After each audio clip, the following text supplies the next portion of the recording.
नमस्कार, जेएनएन न्यूज़ देख रहे हैं आप। मैं राजेश्वर चौहान। एक कहावत है, चोर चोरी से जाए, हेरा फेरी से ना जाए। और ये कहावत पाकिस्तान पे बिल्कुल सटीक बैठती है। रात का अंधेरा होते ही पाकिस्तान बाज नहीं आता और भारत पर नाकाम हमले कर देता है, ड्रोन से और मिसाइल से। कल तो उसने अपनी सबसे बड़ी मिसाइल दाग दी, जो हमारे एयर डिफेंस सिस्टम ने हवा में ही नष्ट कर दिया। जी हाँ, ये जानते हुए भी कि भारत का डिफेंस सिस्टम बहुत स्ट्रॉन्ग है, क्योंकि उसका मैं पहले ही बताया था आपको पहली स्टोरी में, चाइनीज़ है और हमारा रसिया का S-400 सुदर्शन चक्र। और ये वो भूल जाता है कि सुदर्शन चक्र दिन और रात 24 घंटे एक्टिव है और वो अपने दुश्मन को पहचानता है, जरा सी भनक लगते ही उसे हवा में मार गिराता है। और अब खबर ये आ रही है कि 7 मई को भारत की एयर स्ट्राइक में जो 9 पॉइंटों पे एयर स्ट्राइक की थी, उनमें से बहावलपुर और मुरीद के जो 2 लश्कर जैसे मोहम्मद, इनके 2 सबसे बड़े टेररिस्ट अड्डे थे, उनको नष्ट किया था। उसमें 5 टॉप कमांडर आतंकवादी मारे गए। और आपने वो तस्वीर भी देखी थी जिसमें सेना से लेके इनके सारे लोग उनको सलामी दे रहे थे, सजदा कर रहे थे। मैंने उस दिन भी कहा था आपको कि इसमें कोई ना कोई तो टॉप कमांडर चला गया, इसके नाम भी आ जाएंगे। अब हमारी खुफिया एजेंसियों के द्वारा ये सूचना आ गई है कि उसमें मारे गए लोग कौन थे। उनके नाम हैं जैसे मोहम्मद और लश्कर तैयबा जैसे संगठनों में अहम भूमिका निभा रहे थे। मारे गए आतंकवादी मुदर्शन खंडियाल, लश्कर तैयबा का यह आतंकवादी मुरीद के स्थित मरकज़ तैयबा का प्रमुख था, वही केंद्र जहाँ 26/12 के हमलावर अजमल कसाब को ट्रेनिंग मिली थी।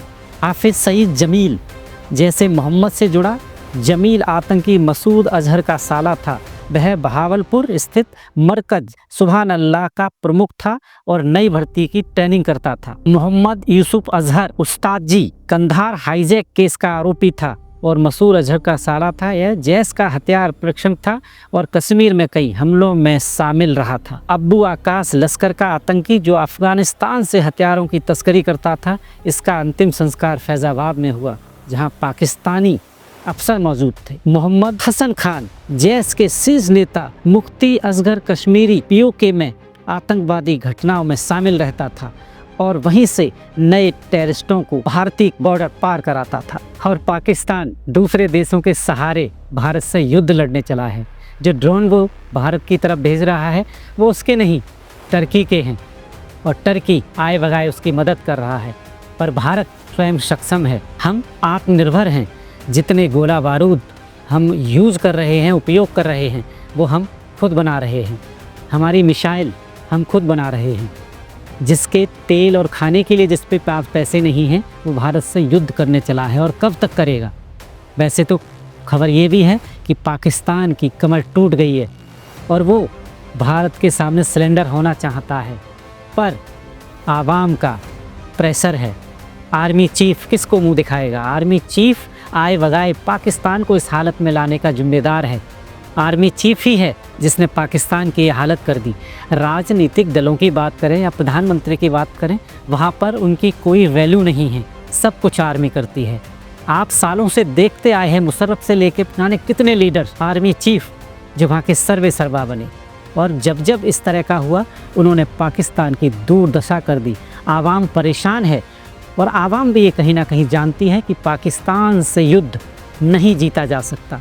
पर पाकिस्तान के लिए शर्मनाक है कि वो आतंकवादियों के जनाजे में जाते हैं। उसके टॉप कमांडर, मिलिट्री के टॉप कमांडर आर्मी के, वो जनाजे में शामिल होते हैं। बड़े बड़े मंत्री संतरी शामिल होते हैं। अब इंटरनेशनल कम्युनिटी के सामने भी ये साबित हो गया है कि पाकिस्तान वाकई टेररिज्म भारत में करता है। भारत सालों से इसके सबूत इंटरनेशनल कम्युनिटी को देता आया है, पर इस वक्त प्रधानमंत्री मोदी की सरकार है, उन्होंने झुकना नहीं सीखा। याद है उनकी वो शपथ, मैं देश नहीं झुकने दूंगा। और इस वक्त वाकई 26 निर्दोष नागरिकों की हत्या हुई 22 अप्रैल को, कोई कसूर नहीं था। वो तो घूमने गए थे और कश्मीर खुशहाली की तरफ बढ़ रहा था, क्योंकि कश्मीर की कमाई का स्रोत सिर्फ टूरिज्म है। और अब लोग कश्मीर की तरफ रुख कर रहे थे, वहाँ वो घूमना जाना चाहते थे, छुट्टी बिताना चाहते थे। वहाँ किसका फायदा होता था? सिर्फ कश्मीरियों का। ये आतंकवादी और पाकिस्तान न कश्मीर का है न खुद का। ये सिर्फ अपने बारे में सोचता है और अपने बारे में भी नहीं सोचता, अपनी आवाम को कहाँ से कहाँ ले आया। कटोरा हाथ में है और खबर ये आ रही है कि भीख मिल गई है, लोन मिल गया है और वो भी आतंकवादी गतिविधियों में लगेगा। इंटरनेशनल कम्युनिटी को ये जानना होगा कि आखिर पाकिस्तान को पैसे दे के फायदा क्या होता है। जहां भी आतंकवाद की गतिविधियां होती हैं वहां कहीं ना कहीं पाकिस्तान के तार जुड़ ही जाते हैं। पर अब भारत ने ये शपथ ली है कि पाकिस्तान में आतंकवाद को जड़ से खत्म करेंगे। और अब तो सरकार ने, भारत की सरकार ने ये अनाउंस किया है कि भारत में जो भी इस तरह की हमले होंगे आतंकवादी, उसको भारत युद्ध ही मानेगा और उसी तरह कार्रवाई करेगा। वैसे पाकिस्तान डरा हुआ है, आए बगाए वो रात के अंधेरे में भारत पर हमला करता है, जिसका भारत सटीक जवाब दे रहा है। उसके कई एयरवेज भारत ने ध्वस्त कर दिए हैं, पर वो सिलेंडर करना चाहता है। पर अब देखते हैं कितने दिन, टर्की कितने दिन मदद करेगा। भारत के साथ अगर देखा जाए तो टॉप कंट्रियां खड़ी हुई हैं। रसिया हमारा मित्र है, इजराइल, अमेरिका आए बगाए थोड़ी सी कन्नी काट रहा है, क्योंकि अमेरिका के बारे में हम कहें तो वो सिर्फ अपने हित देखता है। पर रसिया और इजराइल सच्चे दोस्त हैं, हमेशा भारत के साथ खड़े हैं और शायद रसिया की वजह से आज हम अपने भारत को बचा पा रहे हैं। अगर आपको याद हो, S-400 रसिया ने दिया, अमेरिका नाराज था कि क्यों खरीद रहे हो उससे। वो नहीं चाहता था हम रसिया से खरीदें, पर रसिया से हमने जो खरीदा असली मित्र है। कई बार आपने देखा इंटरनेशनल लेवल पे रसिया ने हमें बचाया है। पर अब वक्त आ गया है सच्चे दोस्त को पहचानना। और इस वक्त मोदी गुस्से में है, देश गुस्से में है। इस बार आतंकवाद का सफाया होगा। देखते हैं पाकिस्तान कितने दिन तक आतंकवाद को पनाह देता है। वक्त आ गया है अब आतंकवादियों को खत्म करने का। टॉप कमांडर तो अब मारे जा चुके हैं, कुछ बचे हैं, वो बहुत जल्द मारे जाएंगे। सफाया होगा और कश्मीर एक बार फिर खुशहाली की तरफ बढ़ेगा और POK भारत में शामिल होगा।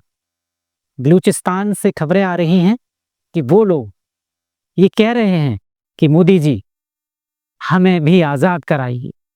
पर वहाँ का तो बयान भी आया है, वहाँ के एक लीडर है उनका, कि अगर ऐसा हुआ तो हम मोदी जी की पहली अपने यहाँ मूर्ति लगाएंगे। यानी सोचिए पाकिस्तान किस वजह से बंटवारा हुआ था हिंदुस्तान से, बांग्लादेश बन गया।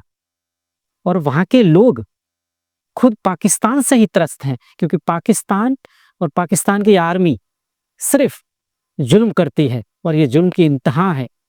पर भारत हमेशा संवेदनशील है, वो हमला पहले नहीं करता। अभी भी जब पाकिस्तान रात को हमला करता है तो वो सिर्फ जवाबी कार्रवाई देता है। और पाकिस्तान को देखिए, उसने अपने हवाई जहाज, एयरवेज, जो इस एयर स्पेस है उसको खोला रखा है ताकि पब्लिक की आड़ में वो ये कार्रवाई करे। और अगर आए बगाए भारत कार्रवाई कर दे, कुछ नुकसान हो जाए, तो कम्युनिटी, इंटरनेशनल कम्युनिटी में ये कह सके कि हमारे सिविलियंस पे हमला हो रहा है।